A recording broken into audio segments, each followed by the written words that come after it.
No Saber Direito desta semana, a professora Larissa Kimmel traz um curso de Direito Imobiliário na prática. Ela aborda a posse, os direitos reais, a propriedade, as espécies de uso capião, doação de imóveis, usufruto e a lei de locação. Assista à segunda aula.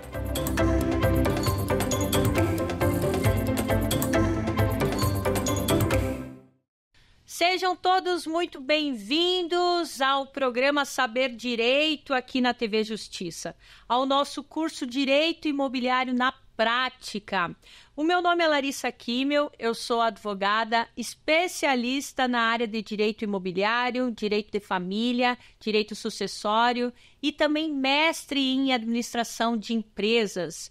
O curso Direito Imobiliário na Prática eu fiz principalmente pensando e percebendo quais são as principais dúvidas, as principais confusões que eu percebo no meu dia a dia como advogada, servindo as pessoas e o que tem que realmente acontece, o que realmente acontece que acaba sendo um problema, muitas vezes patrimonial, com relação à questão dos imóveis principalmente. Eu moro na cidade de Balneário Camboriú, em Santa Catarina, onde eu tenho meu escritório de advocacia. É uma cidade em que você tem um metro quadrado, se não um metro quadrado, mas um dos metros quadrados mais caros do Brasil com relação a imóveis. Então é uma cidade que investe muito nessa questão da construção civil. Como eu até falei na aula anterior, o direito das coisas não era o que eu mais era apaixonada na época da minha faculdade, mas tendo em vista que eu fui morar lá, não teve como eu ficar de fora dessas questões referentes ao direito imobiliário, por se tratar de uma cidade turística em que você compra e vende imóvel constantemente, se tem uma rotatividade muito grande com relação a isso. E não só Balneário, mas como a região toda. Você trabalha muito essa questão da regularização dos imóveis. Por que, gente, é tão importante você regularizar o seu imóvel? Conforme uma pesquisa feita, um levantamento feito pelo Ministério da Integração e do Desenvolvimento Regional em 2019, 50% dos imóveis no nosso país são irregular, ou seja, as pessoas elas acabam por algum motivo, alguns mais graves, outros mais simples de serem resolvidos, mas não têm o seu imóvel regularizado. E o que é não ter o imóvel regularizado? Eu diria que é o que nós vamos ver na aula de hoje. Direito real, propriedade. A primeira coisa para ter um imóvel regularizado é você ter o registro da escritura pública na matrícula desse imóvel. Então será um dos pontos principais da nossa aula de hoje. Nós falamos na aula passada sobre a posse, introduzimos o direito das coisas.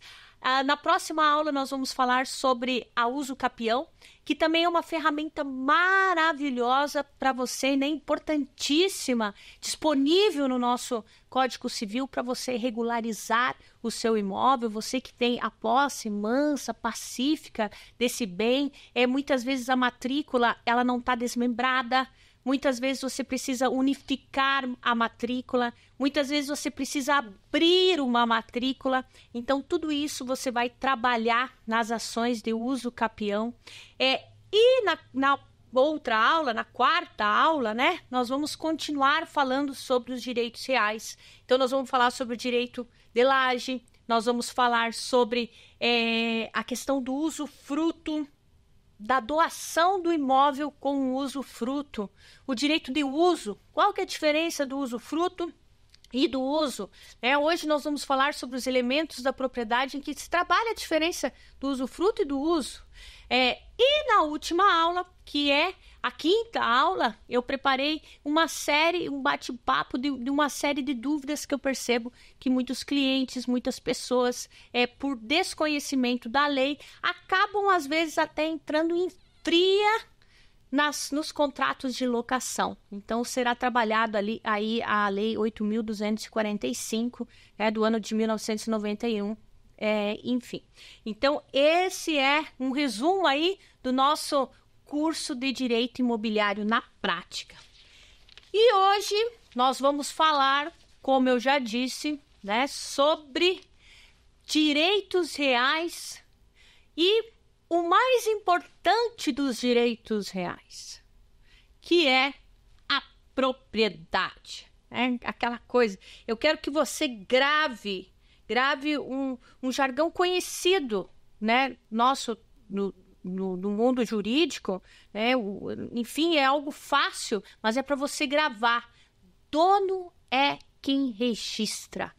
Quem registra o quê? Nós vamos falar sobre isso. Eu quero que essa aula você saia com esse pensamento. Se você já aprendeu isso, dono é quem registra, ou seja, registre o seu imóvel. Então, hoje nós vamos falar sobre os direitos reais, vamos introduzir esse assunto, vamos falar da propriedade, vamos falar dos elementos da propriedade, vamos falar sobre propriedade do solo, propriedade aérea. Também vamos falar sobre a questão da adjudicação compulsória, que é entrarmos um pouco dentro mais profundamente dessa parte de regularizar o seu imóvel.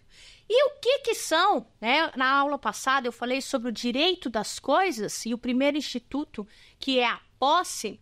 E agora, dentro do direito das coisas, tem os direitos reais, Que é o quê? São as relações jurídicas estabelecidas entre as pessoas e coisas determinadas ou determináveis. Então, na aula anterior, eu falei do direito das coisas, que tem esse conceito, só que a diferença para os direitos reais é que, tendo como fundamento principal o conceito de propriedade, seja ela plena ou restrita.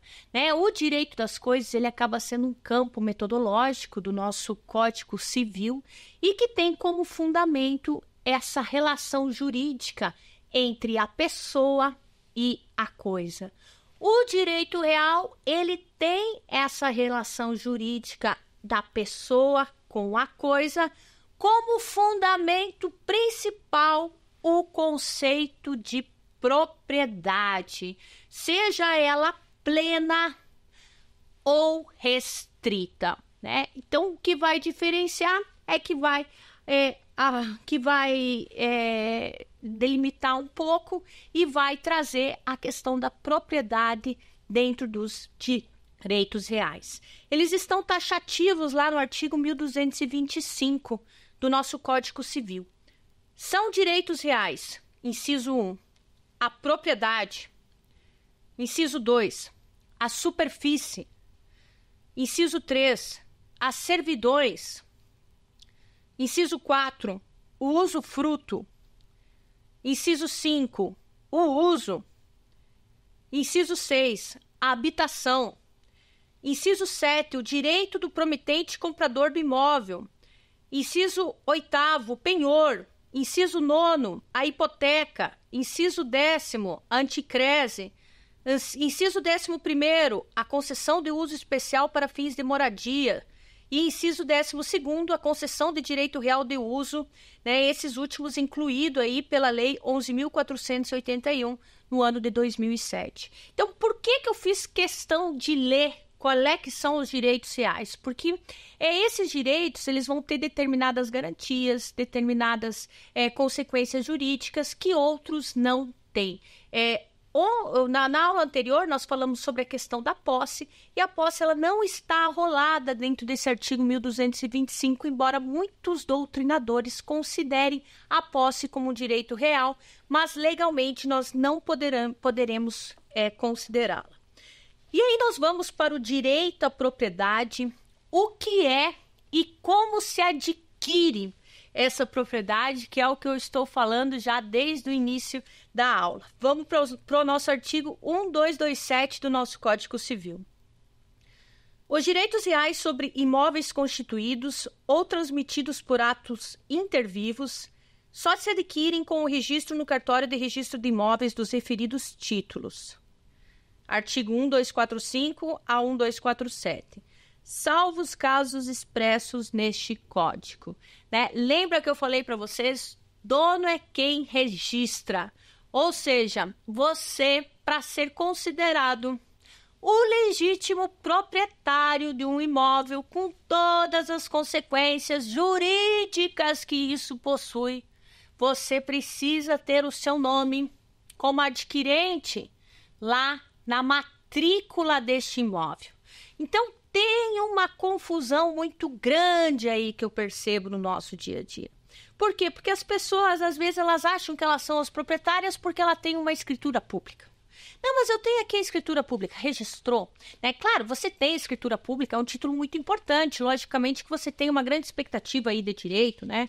Mas você precisa registrar essa escritura pública.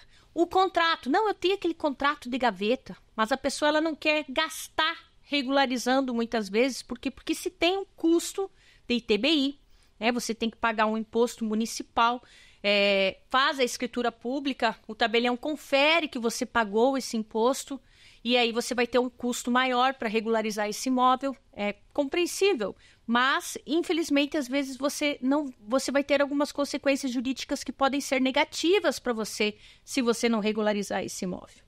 E tem até uma jurisprudência, pessoal, que eu trouxe para vocês verem que importante que é com relação a ações judiciais. Então, uma pessoa, inclusive, para entrar com uma ação de emissão de posse, né, que foram ações que nós falamos até na aula passada, né, eu dei alguns exemplos com relação ao proprietário entrar na emissão de posse. Olha só que interessante, ano 2023.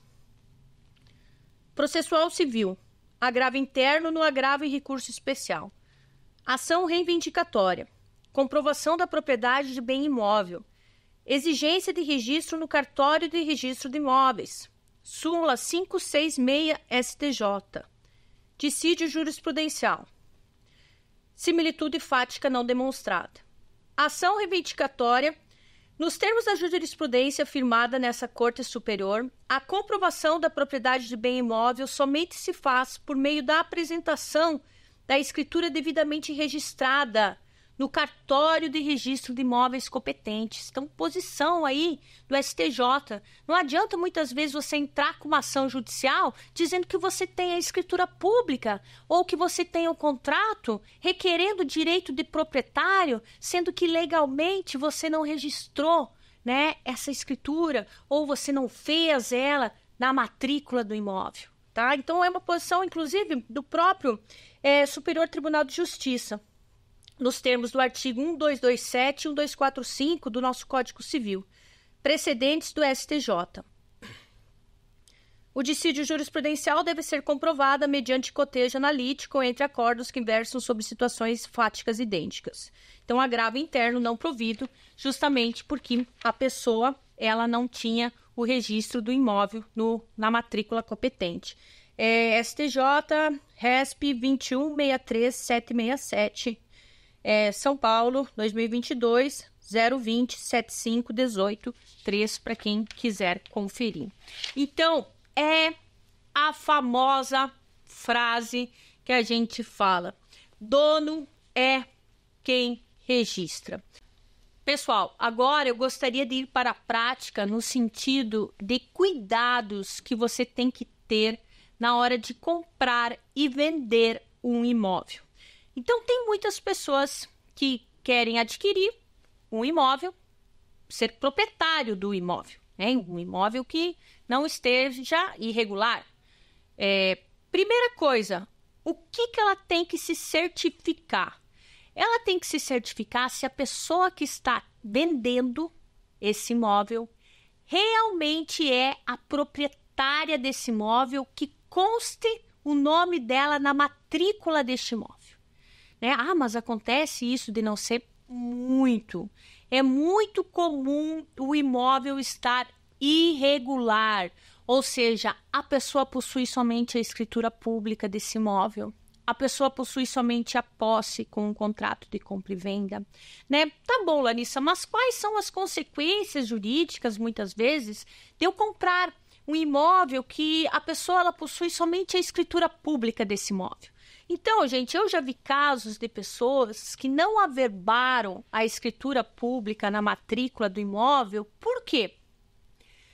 Porque a pessoa, ela tem débitos junto à Receita Federal, débitos de ações judiciais.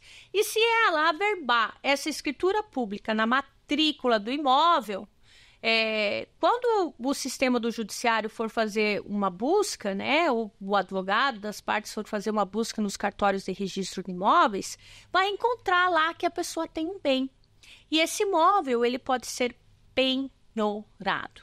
Então, muitas vezes as pessoas, elas não registram essa escritura pública para não sofrer algum tipo de penhora. E aí, o que acontece se eu compro um imóvel nessas condições? Muito bem, para eu comprar um imóvel nessas condições, eu vou ter que organizar, né, os fatos. Ou seja, primeiro vou ter que averbar aquela escritura pública que foi feita no nome do vendedor para ele passar o imóvel ao meu nome. E se eu passar o imóvel para o meu nome, né, sendo que ele com débitos, as pessoas podem ver que ele estava querendo fraudar uma situação e se esquivar de pagar as suas dívidas, né, de pagar os seus débitos. E aí esse imóvel, ele pode ir para um processo, sofrer uma penhora, enfim. E você aí sofrer as consequências com relação a isso. Então, a primeira coisa que você tem que fazer na hora de comprar um imóvel é tirar, né, dever de casa, o básico do básico. Eu vou tirar uma matrícula atualizada deste imóvel para ver se realmente a pessoa que está me vendendo é o dono e para ver também se não tem nenhum tipo de penhora nesse imóvel, para ver se não tem nenhum tipo de hipoteca nesse imóvel, para ver se não tem nenhum tipo, né, de ação judicial que se tenha dívidas da pessoa que está vendendo, né? Em muitos casos, gente, eu até não acho que a pessoa não possa vender para você, só que você, né, o dinheiro que a pessoa vai receber tem que ser destinado, inclusive, para pagar as dívidas. Por quê? Porque senão a sua compra ela pode restar comprometida. Ou seja, você vai comprar algo que já está penhorado. Enfim, isso aí vai gerar uma série de confusões para você, mesmo você sendo um terceiro de boa-fé, né? E aí você vai ter aí muita dor de cabeça com relação a isso. Por isso que é tão importante você fazer esse dever de casa de tirar essa matrícula atualizada. Depois disso, também é importante o quê? Você pegar negativas, né? Então, eu vou lá, pego negativas estaduais da pessoa que está me vendendo, negativas federais, negativas municipais. Por quê? Porque eu quero ver se o IPTU desse imóvel está quitado. Então, tem gente que às vezes nem se certifica se está quitado o IPTU desse imóvel. É muito importante você se certificar disso. Outra coisa, questão condominal. A pessoa se certificar que o condomínio está quitado, né? Lembrando, inclusive, que a dívida do condomínio é uma dívida pro rem, ou seja, ela é vinculada diretamente no imóvel. A pessoa ela acaba sendo responsável, né? O imóvel acaba sendo responsável pelo pagamento desse débito. Então, é necessário você se certificar se não existe ações judiciais contra essa pessoa. Por quê? Como eu disse, né? Digamos que a pessoa ela venda um imóvel, se desfaz de um patrimônio, sendo que ela está respondendo por dívidas e está querendo, digamos assim, fraudar o processo. Então, pode ser que se entre com uma ação pauliana, né, querendo desfazer esse negócio. E você mesmo sendo terceiro de boa-fé, pode se complicar, né? Outra situação interessante, pessoal, está relacionada às pessoas que compram um imóvel. Então, a pessoa ela compra, né, o imóvel e ela faz lá a escritura pública, já pagou ITBI, já pagou as custas da escritura.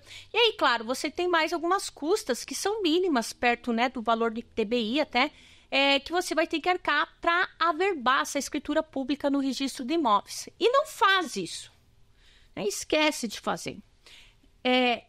Quem que continua o proprietário? Pela lei, quem continua o proprietário é aquela pessoa que está com o nome na matrícula. Então, se eu comprei, por mais que eu fiz uma escritura pública e não averbei, O proprietário é aquele que está com o nome na matrícula. E essa pessoa, ela, se tiver de má fé, pode inclusive vender esse imóvel para um terceiro. E se o terceiro vai lá e faz uma escritura pública de compra e venda desse imóvel, que é possível, e averba a escritura pública primeiro que você, ele é considerado o proprietário do imóvel. Caberá a você as consequências jurídicas, né, e a indenização. Mas é considerado o proprietário do imóvel aquele que registrar primeiro a escritura pública num caso desses. Por isso que é tão importante, então, você fazer. E também tem para essas situações, né, de pessoa que compra um imóvel, faz um contrato de gaveta. O famoso contrato de gaveta, compra e venda, quitei, tá tudo certinho, tudo bonitinho. Só que chega na hora de fazer a escritura pública, como eu disse, tem custos, né, do ITBI, que é o imposto de transmissão intervivos, imposto municipal, que tem que ser pago, geralmente é 2%, 3% do valor do imóvel, depende da região, depende da cidade, que é determinada a alíquota. É muitas vezes um valor custoso e a pessoa ela não quer gastar com isso, né? E deixa lá o imóvel no nome do antigo comprador. Qualquer coisa eu tenho aquele contrato. Olha só que interessante, me apareceu um caso semana passada com relação a isso. E aí o que aconteceu? A pessoa ela tinha feito isso aí, estava lá, morava no imóvel já há 13 anos. No imóvel. Nunca tinha passado o imóvel para o nome dela. E a pessoa que vendeu o imóvel para ela tinha uma dívida com o banco. E o banco foi lá. E o que o banco fez? Penhorou o imóvel que estava na posse do atual comprador. Ou seja, a pessoa que tinha um contrato de compra e venda, já tinha posse do imóvel, tinha quitado, só não tinha escriturado e feito o registro da escritura no cartório de registro de imóveis. O banco foi lá e penhorou. Por quê? Porque o proprietário aqui é aquele que está me devendo, né? Esse aqui, ele é adquirente, né? Ele está aqui como proprietário, né? Enfim, né? Alegou que desconhecia qualquer relação, né, jurídica de compra e venda, o contrato, né? Não era registrado nem nada. Então, como é que ele ia ter conhecimento desse contrato? Então, o que cabe essa pessoa fazer? Aí dá a maior dor de cabeça, que é o quê? A pessoa vai ter que entrar com pedido de embargo de terceiro, né? Vai ter que trazer o contrato que foi feito, uma compra e venda, a prova de quitação desse contrato, as contas de luz de vez em quando mora nessa casa, o IPTU, então tudo que pagou, fotos, enfim, para comprovar que ela exercia a posse dessa casa, né, desde a época do contrato de compra e venda, quando ele foi realizado, que a única coisa que ela não fez foi regularizar essa situação. Enfim, para pedir a exclusão de penhora. Isso geralmente dá certo, mas olha a dor de cabeça, né, que a pessoa ela vai ter para regularizar a situação, né, ele vai acabar gastando também judicialmente, com custas, com advogado, enfim, de uma coisa que ela poderia ter feito regularizado antes. Então, é muito importante, gente, essa questão de você conseguir regularizar o seu imóvel. Pois bem, vamos agora para o conceito de propriedade. Artigo 1228. O proprietário tem a faculdade de usar, gozar e dispor da coisa, e o direito de reavê-la do poder de quem quer que injustamente a possua ou detenha. Gente, conforme o conceito de propriedade, né, a Maria Helena Diniz, ela fala que a propriedade é o direito que a pessoa física ou jurídica tem dentro dos limites normativos. Então, é usar, gozar e dispor de uma coisa corpórea ou incorpórea, bem como reivindicar de quem injustamente a detenha. São 4 os elementos constitutivos da propriedade. Eu gostaria de que vocês gravassem bem isso, porque principalmente nas próximas aulas você vai ver que em determinados momentos a propriedade ela não é plena, ela é restrita.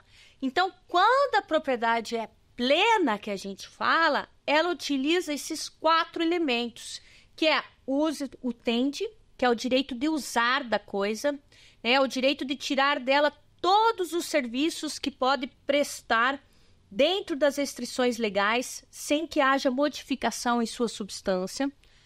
O usufruendi, que é o direito de gozar da coisa, exterioriza-se na percepção dos seus frutos e na utilização dos seus produtos.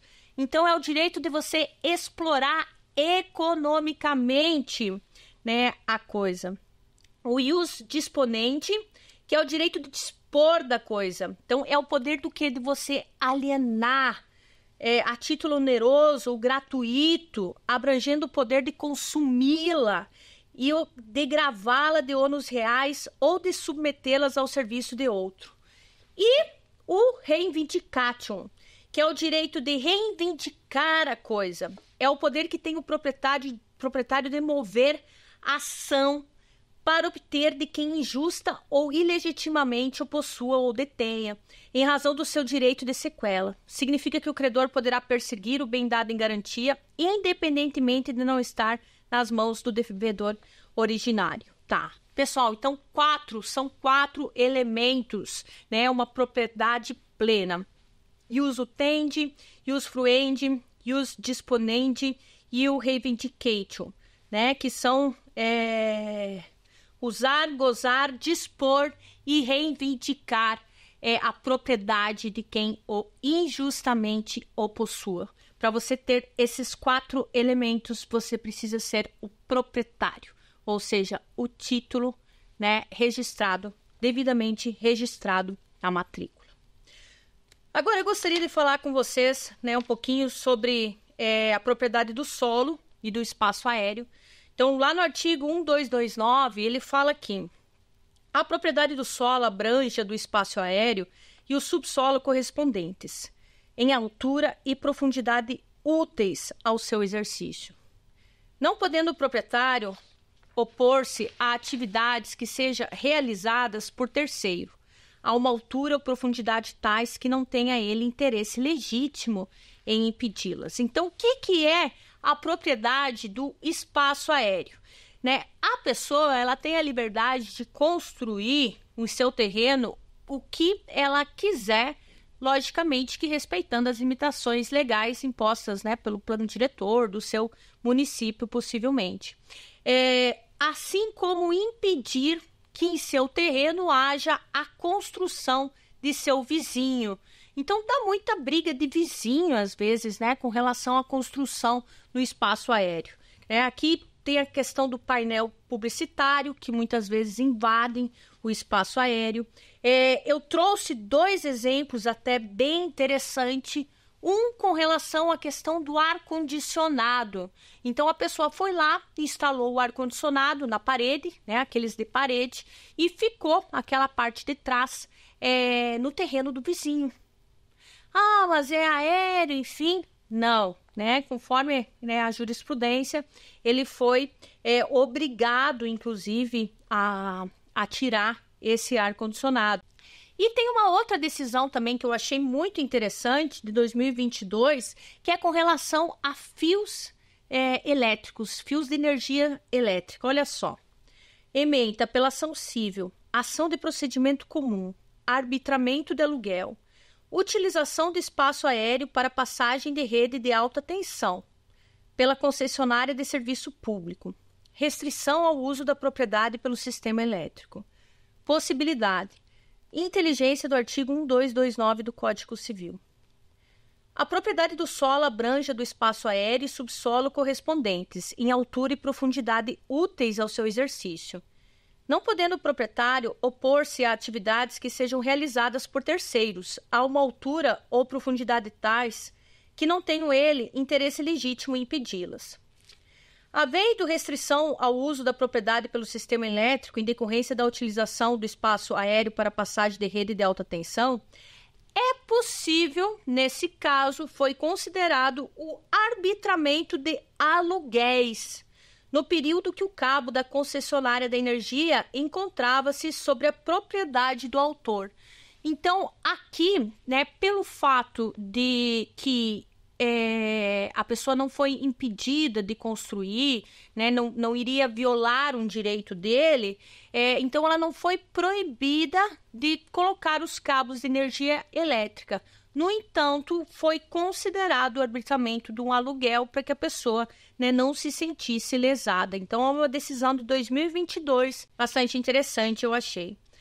E agora eu vou falar um pouquinho sobre a propriedade do subsolo, né? O titular de propriedade imobiliária, ele não vai poder impedir que perfurem esse subsolo para quê? Para instalação de metrô, né? Por exemplo, nem obstar a passagem de seu terreno de condutos subterrâneos, de serviço de utilidade pública. Então, esses dois tipos de serviço não é permitido que a pessoa proíba que perfurem o seu subsolo, né? Mesmo sendo embaixo da sua residência.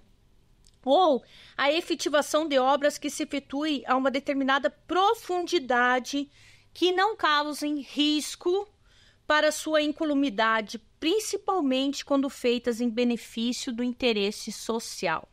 Né? Quanto aos demais casos, como construções de porões, garagens subterrâneas, o dono do solo também vai ser, né, o dono do subsolo. Então, aqui eu trouxe até uma decisão bem interessante, né, que é do STJ, é o RESP 1233852, Rio Grande do Sul. Então, ele fala aqui, no caso que o subsolo do imóvel tenha sido invadido por tirantes, pinos de concreto, provenientes de obra de sustentação do imóvel vizinho, o proprietário do imóvel invadido não terá legítimo interesse para requerer, com base no artigo 1229 do Código Civil, a remoção dos tirantes e nem indenização por perdas e danos, desde que fique constatado que a invasão não acarretou prejuízos comprovados a ele, tampouco impossibilitou o perfeito uso, gozo e fruição do seu imóvel. Então, aqui teve uma jurisprudência, né, no sentido de que o fato de a pessoa ter alguns tirantes, né, algumas perfurações do vizinho, né, se não acarretou perdas e danos, se não acarretou prejuízos, a pessoa ela acabou não tendo o direito de indenização. Então, lendo aqui o final, dessa forma, não tem o proprietário do imóvel legítimo interesse em impedir a utilização do solo onde estão localizados os tirantes que se pretende remover, pois sobre o referido espaço não exerce ou demonstra qualquer utilidade, né? Que também vem de encontro com a questão da função social da terra. Então, aqui nesse momento não se tinha utilidade e não se teve o porquê de tirar esses tirantes ou dar algum tipo de indenização para o proprietário, porque não estava lhe causando nenhum tipo de prejuízo ou dono. Vamos lá. Continuando agora o nosso estudo sobre a propriedade, então aqui o artigo 1231, ele fala que a propriedade presume-se plena e exclusiva, até prova em contrário. Gente, olha só que interessante esse artigo. Então, a propriedade presume-se plena e exclusiva, até prova em contrário. O que é a propriedade plena e exclusiva? Eu vou ter o direito de usar, tenho poder imediato sobre... Vamos pegar um apartamento. Tenho poder imediato daquele apartamento. Eu posso usufruir dos frutos, posso alugar, né? Explorar aquele apartamento economicamente. Eu posso vender aquele apartamento, alienar. E eu posso, inclusive, ajuizar ações judiciais contra pessoas que queiram o meu apartamento, né, de forma ilegal, salvo até que prova em contrário. Então, a prova em contrário é o quê? É, por exemplo, a possibilidade de usufruto. Mas quando você fala prova em contrário, você tem que ter sempre o quê? O registro disso na matrícula. Então, uma pessoa, né, que tem usufruto de um imóvel, o proprietário, que a gente chama, ele não tem o direito de usar e de gozar. Ele vai ter uma propriedade restrita. Por conta de uma prova ao contrário, o registro disso na matrícula. Entende? Então, esse artigo ele é muito bacana nesse sentido de esclarecer, né, que a propriedade é um dos principais institutos que nós temos, é o principal instituto que nós temos dentro dos direitos reais, né? É o mais completo deles, né? Então, o domínio ele é exclusivo, ele é pleno. O seu direito, ele tem, o seu titular tem o direito de afastar daquilo que é seu, de qualquer outra pessoa. Tem a característica, a oponibilidade erga omnes, ou seja, né, o próprio registro do nome da pessoa como proprietário tem efeito erga omnes no sentido, né, de produzir efeito para todo mundo público, que o proprietário é aquela pessoa. Pessoal, e eu trouxe até uma jurisprudência bastante interessante que teve a condenação por danos morais, no sentido de que é do ano 2019, né? Aqui foi um veículo financiado, foi apreendido, só que o banco não passou a propriedade para o seu nome. Ou seja, a propriedade desse veículo ficou no nome da pessoa que financiou. E aí, o que aconteceu? O banco também não acertou o IPTU. E o nome dessa pessoa foi escrito na dívida pública, né? Na dívida tívida do Estado, né? Como se ela fosse uma devedora. Só que esse carro não pertencia mais a ela, e sim ao banco, ele não regularizou. Então, fazendo uma relação com o artigo anterior, né, que diz que a propriedade ela presume-se plena e exclusiva, ou seja, cabe à pessoa ela se revestir disso e assumir as consequências, porque nesse caso, como o banco não transferiu para o seu nome e deixou uma terceira pessoa que já não era mais o proprietário, né, que já não possuía mais a posse do bem, com inscrição indevida de dívida pública, essa pessoa acabou ajuizando uma ação de dano moral e o banco sofrendo as consequências legais com relação a isso, justamente porque acabou não regularizando essa situação, nem pagando IPTU e nem passando para o seu nome. E aí acabou, né, levando dano moral. Eu quero falar agora um pouquinho com vocês para essas situações em que as pessoas elas precisam regularizar o seu imóvel, né? E uma das ferramentas que nós temos é a ação de adjudicação compulsória, prevista inclusive lá no artigo 1417 e 1418 do nosso Código Civil. Inclusive eu vou pegar aqui para nós lermos o que diz esses artigos, o 1417 e o 1418. Pessoal, uma dica para vocês, eu gosto muito de ler artigos, tá? Eu gosto de ler os artigos, e até para quem estuda para concurso público, isso aí é muito importante, porque às vezes você vai para algumas questões jurídicas lá, dos concursos, e é só uma letra, né? É só um detalhezinho que eles mudam. Então, por conta disso, é muito importante a gente ler a lei. Tinha um professor meu da faculdade que era maravilhoso, ele falava isso para mim: Larissa, não se enche tanto de doutrina, não que a doutrina não seja importante, mas antes disso, pegue a lei e leia a lei. Leia o artigo, interprete o artigo, né? Pega um código anotado que faça uma interpretação do artigo, para você ter um conhecimento baseado na lei. Então, o artigo 1417, ele fala: mediante promessa de compra e venda em que não se pactuou arrependimento, tá? Celebrado por instrumento público ou particular e registrado no cartório de registro de imóveis, adquire o promitente comprador direito real à aquisição do imóvel, né? Que inclusive é um direito real previsto lá no artigo 1225 do nosso Código Civil. Então, quais são os requisitos para essa ação de adjudicação compulsória? Primeiro, contrato de compra e venda, né, devidamente assinado entre as partes e sem a possibilidade de uma cláusula de arrependimento. O que é isso, uma cláusula de arrependimento? Isso é possível? Sim, acontece. Sabia que acontece muito das pessoas vender o imóvel e me arrependi. Só que não tem essa cláusula de arrependimento, né? A pessoa até pode colocar lá uma cláusula de arrependimento de 1 ano, enfim, condições para desfazer o negócio, mas não existe cláusula de arrependimento. Ao contrário, diz que o contrato é irretratável, né? Que não se pode mudar as condições dele, né? Então, dá para se arrepender? Não, né? Se a pessoa não tem essa possibilidade prevista, ela não pode se arrepender. E se a outra pessoa cumprir o contrato, ela tem que, né, assinar, honrar as obrigações que ali foram pactuadas. Então, não dá para, né, enfim, desfazer. De uma forma geral, eu posso dizer isso para vocês, né? Talvez algumas situações específicas poderia dar uma posição diferente.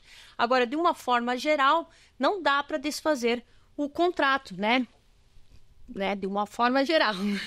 Enfim, é porque talvez existam condições no contrato que podem ser nulas, mas, né, o contrato estando lícito, estando possível e não existindo essa cláusula de arrependimento, não vai poder ser feito isso. E o que acontece se a pessoa se arrepender? Quais são os casos principalmente? Então, existe aquele caso em que a pessoa, ela vende o seu imóvel, né, e ela não sabia que aquele imóvel ia supervalorizar. E aí, aquele imóvel supervaloriza porque passou uma rua lá, né, fizeram um empreendimento, enfim, ela não tinha conhecimento disso. E aí, ela não quer mais vender o imóvel, sendo que já foi cumprido, enfim. Então, existem casos específicos com relação a isso. E na adjudicação compulsória, você precisa desses 2 requisitos. E aqui também está falando que precisa do registro no cartório de registro de imóveis, desse contrato da matrícula. Gente, né, como na prática isso não era muito comum, não era feito, o STJ acabou sumulando no sentido de que esse registro não é mais necessário. Portanto, você tendo um contrato de compra e venda com ausência de cláusula de arrependimento, ele já pode ser possível de adjudicação compulsória. Vamos ler o que diz o artigo 1418. O promitente comprador, titular de direito real, pode exigir do promitente vendedor ou de terceiros, a quem os direitos desses forem cedidos, a outorga da escritura definitiva de compra e venda, conforme o disposto no instrumento preliminar. Se houver recusa, requerer ao juiz a adjudicação do imóvel. Que daí entramos dentro desse caso de adjudicação compulsória. Antigamente, né, era só possível fazer a adjudicação compulsória de forma judicial. E aí, no ano passado, foi publicado o provimento número 150, mas é bastante recente ainda, 11 de setembro de 2023, em que houve a possibilidade de nós fazermos a adjudicação compulsória de forma extrajudicial. Então, é para aqueles casos de pessoas que não querem cumprir o contrato, ou seja, não vou assinar essa escritura pública por algum motivo, né? Enfim, desistiu, se arrependeu, a pessoa às vezes morreu, né? A pessoa pode ter sumido, você não sabe do paradeiro dessa pessoa. Então, também são situações em que você pode entrar com essa adjudicação compulsória para pedir para o juiz assinar, né? Dar uma carta de adjudicação, então autorizando a escritura pública, porque o contrato ele foi todo cumprido, só falta a assinatura dessa pessoa e por algum motivo você não está conseguindo isso, né? E como eu disse, antigamente era só possível fazer isso de forma extrajudicial. Hoje em dia, hoje em dia nós temos a possibilidade de fazer isso extrajudicialmente, né? As condições, elas vão ser a mesma. Você tem que ter esse contrato de compra e venda e também a inexistência de cláusula de arrependimento. Só que assim, gente, é muito importante porque como está muito recente, né? Isso ainda, imagina, não tem nenhum ano que a lei ela foi promulgada, foi publicada, né? Então, é importante que você se alinhe bem com o tabelião de notas da sua cidade. Eu gosto muito de conversar com os tabeliães antes, porque quando você vai fazer uma ata notarial, nesse caso aqui é extrajudicial, então, além da petição inicial, né, que você vai ter que fazer, né, para o cartório de registro de imóveis, com toda a documentação exigida, você também vai ter que fazer uma ata notarial no tabelionato, né? E essa ata notarial, né, tem alguns requisitos aqui que você vai precisar reunir para você conseguir ter sucesso com relação a isso. Então, artigo 440-G, ele fala que, além de seus demais requisitos para fins de adjudicação compulsória, a ata notarial conterá a referência à matrícula, né, a transcrição, a descrição do imóvel com seu ônus e gravantes, a identificação dos atos e negócios jurídicos que dão fundamento à adjudicação compulsória, incluindo o histórico de todas as sessões e sucessões, bem como a relação de todos os que figurem nos respectivos instrumentos contratuais. Inciso 3. As provas do adimplemento integral do preço ou do cumprimento da contraprestação, a transferência do imóvel adjudicando. Inciso 4. A identificação das providências que deveriam ter sido adotadas pelo requerido para a transmissão da propriedade e a verificação do seu inadimplemento. E inciso 5º. O valor venal atribuído ao imóvel adjudicando na data do requerimento inicial, segundo a legislação total. Então, o parágrafo 1º, o tabelião de notas orientará o requerente acerca da eventual inviabilidade da adjudicação compulsória pela via extrajudicial, né? Então, é uma pessoa que vai reunir todos os fatos. Às vezes o tabelião, ele vai lá no teu WhatsApp e pega toda a conversa que você teve com a pessoa, o vendedor desse imóvel, então a pessoa lá dizendo que não quer te passar a escritura pública, você mandando os comprovantes que você pagou, que você quitou o contrato, enfim, né? Ele se certifica de tudo o que aconteceu nessa relação entre essas duas pessoas e coloca isso numa ata notarial para que esse documento tenha essa fé pública e vá para o cartório de registro de imóveis. Enfim, então é uma pessoa que vai ter um conhecimento muito grande e eu diria assim, quando que você entra com o extrajudicial e quando que você entra, né, com o judicial? No uso capião, a gente fala muito a questão de quando tem herdeiro, né, quando tem menor, acaba dificultando. Eu imagino como um procedimento recente que vai mais ou menos pelo mesmo caminho do uso capião. Então, existem situações que às vezes você, conversando até com o tabelião antes, você consegue identificar que é melhor você já ir direto para o judicial, porque você não perde o tempo, né? Porque senão você vai perder todo um tempo, vai no tabelionato, faz ato notarial, entra com o pedido de registro da adjudicação compulsória, e aí é negado, enfim. Então, tem aí, às vezes, uns 3, 4 meses, né? Às vezes até mais, que você perde para fazer isso e não dá certo. Enfim, você poderia ter ido diretamente para o judicial. E aí é uma forma de você não perder esse tempo. Então, tem uma outra situação também que eu acho bastante interessante nós falarmos, que está prevista lá no artigo 440-C. Possui legitimidade para adjudicação compulsória qualquer adquirente ou transmitente nos atos e negócios jurídicos referidos no artigo 440, bem como quaisquer cedentes, cessionários ou sucessores, né? Parágrafo único. O requerente deverá estar assistido por advogado ou defensor público, constituído mediante procuração específica. Então, é necessário advogado, né, ou um defensor público para você fazer esse procedimento, tanto via extrajudicial como judicial. E aqui nesse artigo ele fala quem é que são as pessoas que podem entrar com esse pedido de adjudicação compulsória. Vamos para o seguinte exemplo. Digamos que o meu cliente, né, ele venha com uma situação em que ele tem uma casa, mas o pai assinou um contrato de compra e venda e o pai morreu, né? Ou a mãe morreu. E aí, essa pessoa, ela é quem? O herdeiro, né? Ela é o filho, ela tem o direito a esse bem. Legalmente, ela vai ter o direito, juntamente com outros herdeiros, possivelmente, ou sozinha, se for somente ela.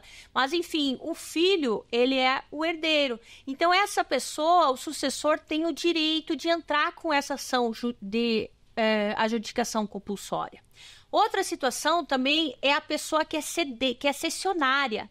Então, o que é cessionária? A cessionária é uma pessoa que comprou. É o terceiro que comprou. Por exemplo, eu tenho um contrato, aquela coisa bem de vários contratos, né? Então, a pessoa, ela faz um contrato de compra e venda, não regulariza, e depois de uma casa, e depois ela faz um contrato de transmissão de posse, né? Dessa casa para uma outra pessoa. Então, quem compra essa posse, ela é o cessionário, e ela também vai ter o direito de entrar com essa ação de adjudicação compulsória. Gente, olha que decisão maravilhosa essa aqui. Possibilidade, recurso interposto contra a sentença que extinguiu o feito sem análise do mérito com fundamento em inexistência de prova de quitação do preço. Então, promessa de compra e venda celebrada em 1966, com pagamento de sinal e mais 38 parcelas mensais sucessivas que findariam em setembro de 68. Tendo os autores afirmados que quitaram integralmente as prestações, não possuindo mais os recibos em razão do tempo decorrido, né? E aí, a decisão, ela considerou o quê? Considerando o decurso do tempo, que fundamenta a prescrição de eventual débito de parte do preço, a ausência de prova da quitação não justifica o indeferimento do pedido de adjudicação do imóvel, que não atende a nenhuma das partes, tendo em vista que é de interesse também do promitente e vendedor a transferência da titularidade junto aos órgãos competentes. Então, aqui, né, é aquele caso em que foi obrigado, que tinha que ter. Algumas pessoas exigem, né, que tenha o comprovante de quitação daquele contrato. Então, nesse caso, como é muito antigo, nós estamos falando lá do ano de 1966, né, se tivesse alguma dívida, estaria prescrito. E aí não foi necessário essa prova de quitação e concedida a adjudicação compulsória. E essa outra decisão, ela entra dentro daquilo que eu estava falando para vocês com relação à cessão. Então, teve várias pessoas aqui, teve 3 ou 4 pessoas, né? Primeiro, que fez aquele instrumento de compra e venda, aquela promessa de compra e venda, né? Entre comprador e vendedor. Então, assumiu a posse, depois passou a posse para uma outra pessoa, uma terceira, e essa terceira pessoa passou também a posse para uma quarta pessoa, né? Pessoal, eu quero chamar agora o quiz, que são as nossas perguntas, para nós gravarmos melhor esse conteúdo.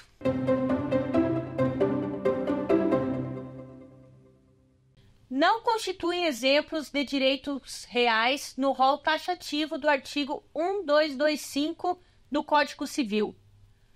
A posse. B. A propriedade. C. A superfície. D. As servidões. Resposta: a posse. Exatamente, pessoal. A posse, ela não está lá no rol do artigo 1225, conforme eu debati bastante nisso nessa aula, na aula anterior, né?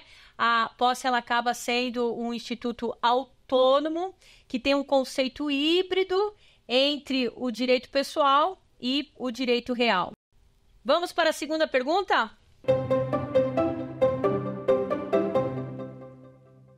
A propriedade se transfere por escritura pública, contrato de compra e venda, registro do título translativo no cartório de registro de imóveis. Letra A. Todas as alternativas estão corretas. Letra B. A alternativa 1 e 3 estão corretas. Letra C. Somente a alternativa 1 está correta. Letra D. Somente a alternativa 3 está correta. Vamos à resposta? Letra D, somente a alternativa 3 está correta. São requisitos da adjudicação compulsória. 1. Promessa de compra e venda. 2. inexistência de previsão do direito de arrependimento. 3. Registro de promessa de compra e venda na matrícula do cartório de registro de imóveis. A. Todas as alternativas estão corretas. B. Apenas as alternativas 1 e 2 estão corretas. C. Apenas as alternativas 2 e 3 estão corretas. D. Apenas as alternativas 1 e 3 estão corretas. Letra B, exatamente. Apenas as alternativas 1 e 2 estão corretas. Fiquem com Deus. Beijo bem grande. Obrigada pela sua audiência e até amanhã. Quer dar alguma sugestão de tema para os cursos do Saber Direito? Então mande um e-mail para a gente, saberdireito@stf.jus.br. Você também pode estudar pela internet. Acesse o nosso site radioetvjustiça.jus.br ou pode rever as aulas no canal do YouTube, @Rádio e TV Justiça.